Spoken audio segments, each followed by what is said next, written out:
Bueno, sí me escuchan. Bueno, sí me están escuchando. Sí, doctor. Bueno, vamos, espérame, tantito es lágrima, ¿no?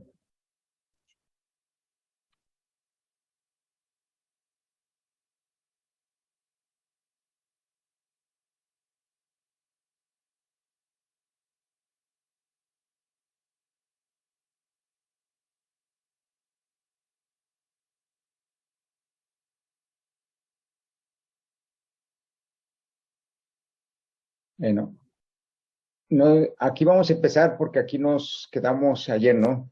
Sí.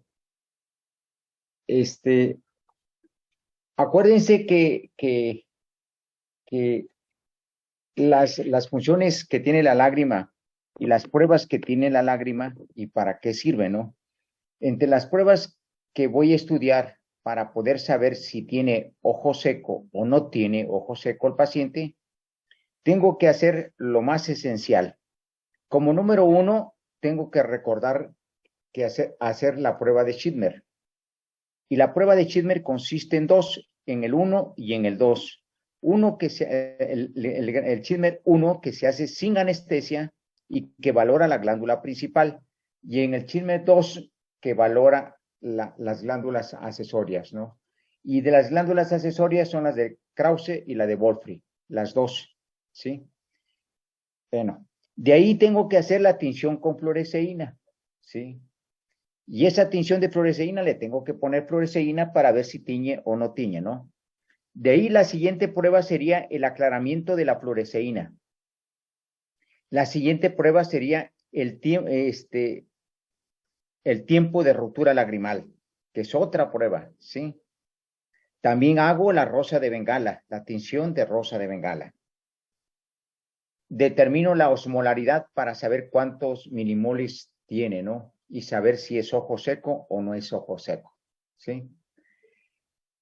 Ya que le hice eso, le hago también le hago el estudio por patología, tomarle una biopsia y lo mando al patólogo para que el patólogo me diga cuánto de células tiene la conjuntiva y sobre todo de las células calciformes, ¿no? Y que deben ser de 200 a 300 por milímetro cuadrado. Esas serían las pruebas más útiles para diagnosticar ojo seco. Aparte de la lisosima, con lactoferrina, la prueba de fenol, la microscopía focal, la citometría de flujo, la tomografía de coherencia óptica, la interferometría. Esas ya son para más especialistas, ¿no? Y prácticamente ni las usamos. Las que usamos son las primeras, ¿no? Las que mencionamos, ¿sí? Ahora vamos a hablar de la patología de la vía lagrimal, de la vía excretora, más que nada, ¿no? Donde se sale la lágrima. Ya vimos a dónde produce y ahora vamos a ver a dónde se va. Entonces, dentro de eso hay una patología muy frecuente que se llama dacrocistitis y quiere decir inflamación del saco lagrimal. Eso quiere decir. Y que esa inflamación del saco lagrimal puede ser aguda o crónica. Y para que se produzca una obstrucción, ¿sí?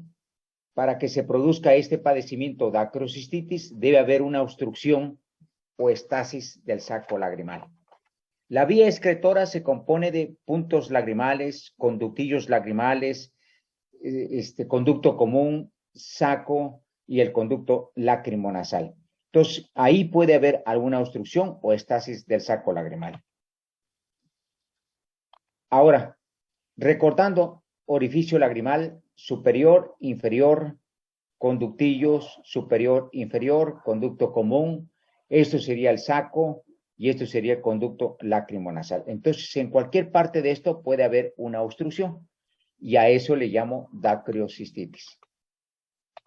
Y entonces aquí tenemos, mire, este es el orificio lagrimal superior, inferior, estos serían los conductillos superior, inferior, esto sería el saco y esto sería el conducto lacrimonasal. No, ya dijimos que tenemos que entrar 5 minutos antes de las 7. Yo ya no, ni me atiendo aquí de lo que estoy dando clases por estar metiendo, ¿sí?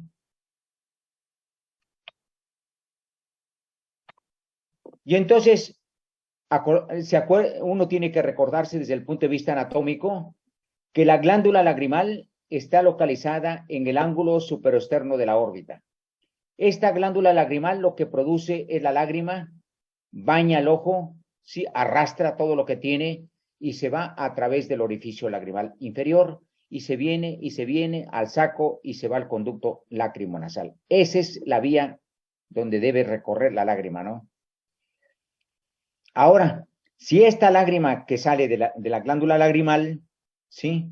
Viene y aquí hay una obstrucción. Y entonces, cuando hay una obstrucción, generalmente va a haber acumulación de líquido, va a haber lagrimeo y va a haber la producción de bacterias. Porque esta lágrima que se va a detener no tiene a dónde salirse y aquí va a proliferar muchísimas bacterias. Y entonces, en el momento que yo le comprima a este nivel, a nivel del saco lagrimal, en ese momento sale la secreción por este lado. Ahora, recordamos, esta sería la glándula lagrimal, ¿sí? Y vean cómo se produce, cómo baña y cómo jala el agua y se viene, mire, por el superior e inferior, se va al conductillo superior, inferior, al conducto común, al saco y al conducto lacrimonasal. Eso sería la vía donde recorre esto, ¿no? Y entonces, a estos pacientes, cuando tienen obstrucción, que se les obstruye el saco lagrimal, generalmente va a cursar con dolor, edema, eritema, edema localizado en el saco lagrimal, ¿sí? Y ese saco lagrimal va a estar distendido, va a estar muy distendido, y el paciente va a tener epífora, que le va a estar escurriendo la lágrima. Pero este proceso, esto que se ve, un saco distendido, edema, eritema y va a cursar dolor, aquí habla de un proceso obstructivo y a eso le llamo dacrocistitis. El cuadro clínico, ya lo dijimos, dolor, eritema, edema, el saco distendido y epífora, que sería esto. Ahora vemos, aquí está la epífora, miren, ¿sí? La lágrima ya no se va por la vía excretora, se tiene que salir de aquí y buscar por otro lado. Aquí tenemos un saco distendido. Hay edema, eritema y hay dolor. En el momento que yo le pongo el dedo y lo presiono en ese sitio, aquí donde estoy poniendo, y pongo el dedo y lo presiono y la secreción va a salir a través del orificio lagrimal inferior. Y estoy ante la presencia de un paciente que tiene una obstrucción de la vía lagrimal. En el adulto le llamo dacrocistitis. Ahorita vamos a hablar del niño, ¿no? Y aquí vemos otra vez un edema, un eritema, dolor y el saco distendido. Y aquí se ve la pus, mire. Aquí vemos otro saco distendido que va a haber dolor, eritema, francamente, y la pus que se ve de un color amarillento. La etiología puede ser por múltiples factores. Uno sería la fractura de la línea media de la cara. Dacreolitos o cálculos, que algo se fue y sirvió como un tapón, ¿sí? Un tumor en el saco lagrimal, pacientes que sufren de alergias nasales, de sinusitis, es muy frecuente que se obstruya el conducto, el saco lagrimal. Y a eso le llamo dacrocistitis. Y aquí, para recordar, estos serían los senos frontales, los senos maxilares, esto sería el etmoide y esto sería el esfenoide. Entonces, todo eso tengo que ver, ¿no? Y también todo paciente que tenga problemas del saco lagrimal, ¿sí? Lo tengo que mandar con el otorrino para que revise si no hay un problema de una sinusitis o una alergia, ¿no? Aquí se ve, mire, el saco está distendido, hay edema, eritema y dolor. Y vean cómo se corre el edema, pero ya porque ya hay secreción purulenta. Estos son los dacreolitos, mire, que son piedras o cálculos que se meten ahí en esa vía y lo obstruyen. Y el mecanismo sería retirarlos. El diagnóstico diferencial te lo vas a plantear con una sinusitis etmoidal. una sinusitis frontal, una sinusitis maxilar, una celulitis facial, un trauma. Cualquiera de esos sería el diagnóstico diferencial. Recordemos los senos paranasales, que todo esto se asocia mucho a ello. Todo paciente que tenga dacrocistitis, primero tengo que controlar la infección. De ahí tengo que drenar, ¿sí? Y por último, le hago una cirugía que consiste en la descompresión del saco lagrimal. Y la cirugía que se emplea, porque ahí te pueden plantear dos cosas, que dices, le puedo hacer una dacriocistectomía,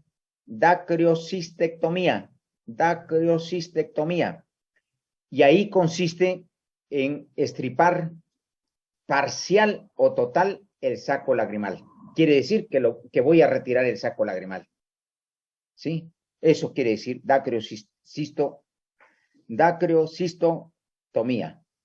Ahora, el procedimiento que se utiliza y el indicado desde el punto de vista médico para hacer todo paciente que tenga una dacriocistitis sería dacriocistorínostomía, que quiere decir que es un procedimiento que conecta el saco lagrimal y la cavidad nasal. Eso sería. A mí me ponen dacriocistorínostomía, dacriocistitis. Pues yo señalo esto, ¿sí? Y entonces, aquí está, miren, el paciente que tiene un saco distendido, con el dedo pulgar, le comprimo, y en ese momento, aquí va a aparecer la secreción, pero lo tiene uno que hacer fuerte, recio, enérgico. Y entonces, aquí sería la cirugía. Y esta cirugía consiste en abrir aquí donde está la nariz, miren, ¿sí? Aquí trazamos una línea y cortamos. Y ahí vamos separando y vamos abriendo, y aquí está el saco lagrimal, ¿sí? Y a este saco lagrimal lo abro. Una vez que ya lo abrí, tengo que hacerle un hoyo a la nariz para que la nariz comunique con el saco lagrimal. Y entonces voy cerrando y queda así, ¿sí? Y ahí le tengo que poner una sonda, que esa sonda tiene que pasar por el orificio lagrimal inferior y salir por la nariz, ¿sí? Por eso se dice que es el procedimiento que conecta el saco lagrimal y la cavidad nasal, que ese es el tratamiento efectivo para estos pacientes. Ahora, si voy a hablar del niños, a la obstrucción del conducto nasolagrimal que produce y que va a producir un exceso de lagrimeo, le llamo dacrioestenosis. Pero ya estoy hablando en niños, dacrioestenosis en niños. En el adulto, dacriocistitis. Ese es el término. Si se trata de un adulto y tiene un absceso a nivel del saco lagrimal, le llamo dacriocistitis.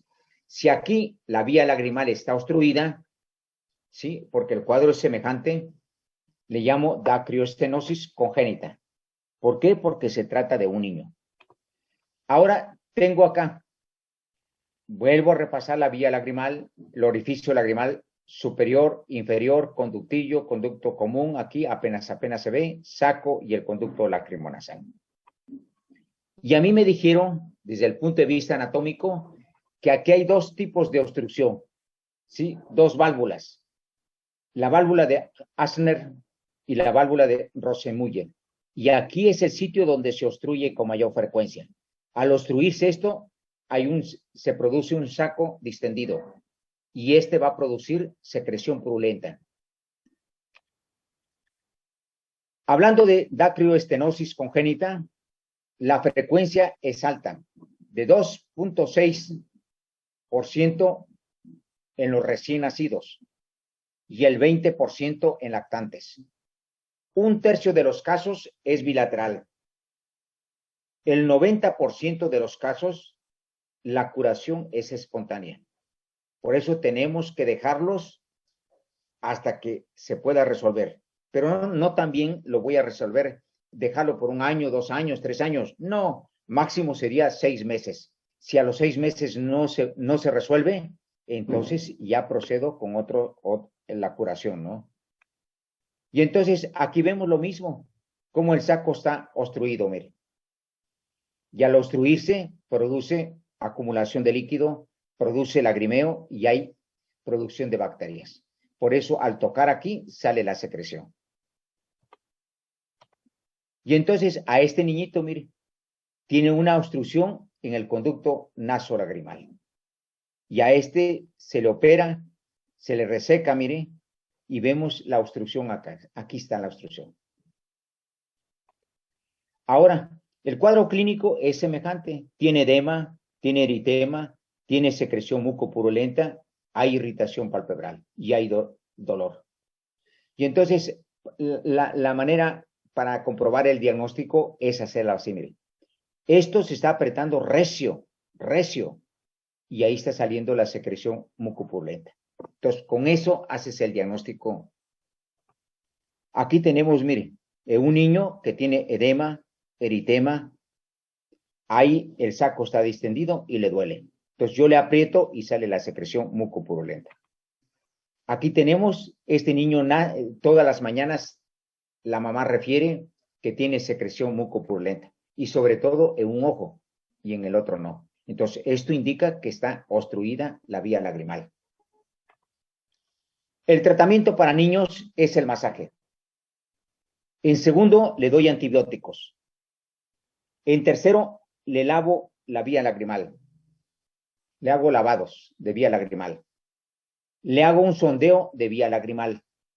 Y al último, le hago el tratamiento quirúrgico. Entonces, si un niño llega, lo primero que debo hacer es el masaje. Y darle antibióticos. Y me espero unos 15 o 20 días. De ahí puedo someterlo a un lavado o un sondeo de vía lagrimal. ¿Sí? Pero esto no se hace rápido. El tratamiento conservador es darle antibióticos y darle el masaje, ¿no? Y dice aquí, con la yema de los dedos en la región cantal media. Y la presión debe ser firme sobre el saco lagrimal. Firme sobre el saco lagrimal. Y tratarlo de deslizarlo hacia abajo o hacia arriba. Y repetir 2 a 3 veces al día. No con el hecho de que tú le des una vez y tú le tienes que enseñar al paciente cómo se lo debe hacer. ¿Cómo se lo debe hacer? Se lo haces a él, a la mamá, se lo haces al papá y se lo haces al niño para que vea cómo se debe hacer. Porque si tú se lo haces a la mamá, el papá se va a enojar porque lo estás lastimando.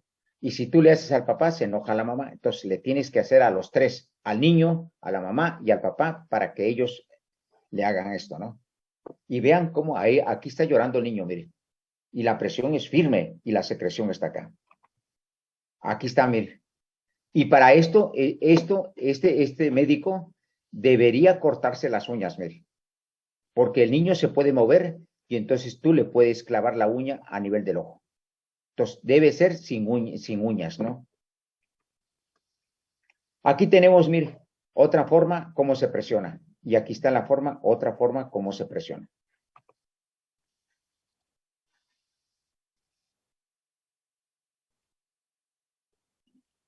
No sale.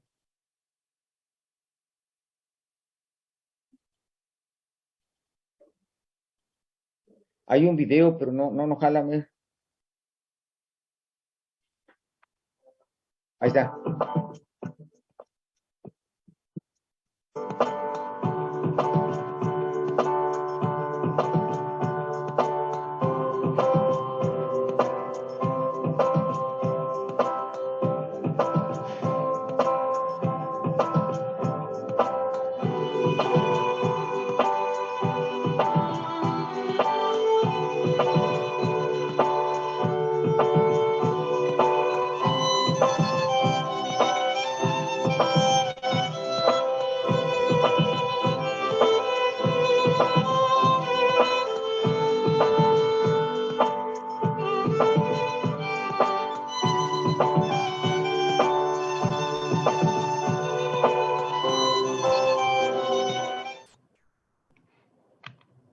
Entonces ya vieron cómo se debe hacer fuerte, enérgico, ¿sí?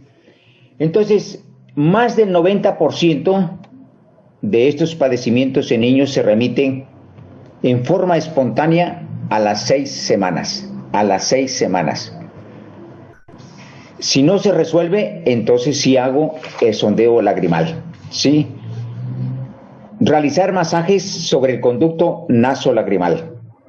Y esto sirve para aumentar la presión positiva y con esto se pueda abrir la obstrucción. Y se debe hacer 2 a 3 veces al día por 4 a 6 semanas. Esas son las indicaciones desde el punto de vista médico. Y entonces vemos un niño que es bilateral, mire. Aquí tiene obstrucción del saco y aquí está obstruido. Este es bilateral y así nació. Y entonces, una vez que ya tiene 2 o 3 semanas, lo que voy a hacer es esto. Ya le di el masaje y no se resolvió. Le voy a dilatar el orificio lagrimal para que yo le pueda introducir una sonda. Ahí le estoy dilatando. Y esto se hace con gotitas de anestésicos locales, ¿sí? Y entonces, una vez que ya lo hice, le tengo que meter una sonda que vaya de aquí para acá. Primero la sonda y luego sería el lavado. Y vean cómo se viene, desde aquí hasta la punta de la nariz, ¿sí? Y se hace sin anestesia, así en vivo.